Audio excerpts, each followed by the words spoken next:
আসসালামু আলাইকুম। KMC24 টিভির পক্ষ থেকে সকলকে জানাই শুভেচ্ছা ও অভিনন্দন।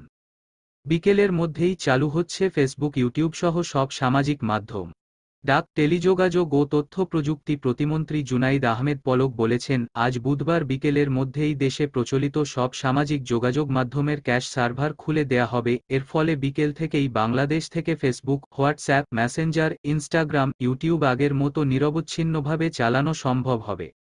বুধবার ৩১ জুলাই দুপুরে রাজধানীর আগারগাঁওয়ে বিটিআরসি ভবন মিলনায়তনে ফেসবুক, ইউটিউব এবং টিকটকের সঙ্গে বৈঠক শেষে সংবাদ সম্মেলনে তিনি এ কথা বলেন। ফেসবুক কর্তৃপক্ষ সশরীরে বিটিআরসিতে না আসায় অনলাইনেই মেটার প্রতিনিধি দলের সঙ্গে বৈঠক করেন তথ্য প্রযুক্তি প্রতিমন্ত্রী জুনাইদ আহমেদ পলক।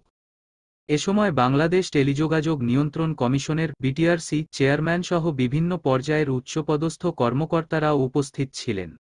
জুনাইদ আহমেদ পলক বলেন, বৈঠকে গুজব অপপ্রচার বন্ধে ভবিষ্যতে সরকারকে সর্বোচ্চ সহযোগিতার প্রতিশ্রুতি দিয়েছে এই তিন প্ল্যাটফর্ম। কোটা সংস্কার আন্দোলন ঘিরে সহিংসতা মধ্যে গত 17 জুলাই রাতে মোবাইল ইন্টারনেট এবং 18 জুলাই রাতে ব্রডব্যান্ড ইন্টারনেট বন্ধ হয়ে যায়। এরপর থেকেই দেশের সামাজিক যোগাযোগ মাধ্যম ব্যবহারকারীরা ফেসবুক সহ অন্যান্য মাধ্যম ব্যবহার করতে পারছিলেন না।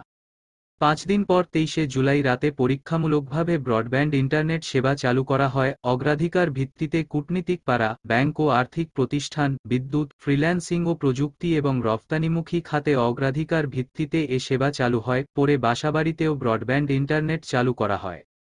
আর 11 দিন পর মোবাইল ইন্টারনেট সেবা চালু করা হলেও মিলছে না স্বাভাবিক গতি, তবে এখনও চালু হয়নি সামাজিক যোগাযোগ মাধ্যম। এর আগে গত 28 জুলাই কোটা সংস্কার আন্দোলনের সময়ের কিছু ভিডিও কন্টেন্টের ব্যাপারে ফেসবুক, ইউটিউব ও টিকটককে চিঠি দিয়ে তলব করে সরকার। চিঠিতে তাদের কাছে যৌক্তিক ব্যাখ্যা চাওয়া হয়। একই সঙ্গে 31 জুলাই সশরীরে বিটিআরসিতে প্রতিনিধিদের হাজির হতেও বলা হয়। টিকটক চিঠির জবাব দিলেও ফেসবুক জবাব দেয়নি বলে জানা যায়। সকল প্রকার ফানি, বিনোদন, সংবাদ ও সামাজিক ভিডিও দেখতে আমাদের চ্যানেল KMC24 টিভি সাবস্ক্রাইব করুন। ধন্যবাদ।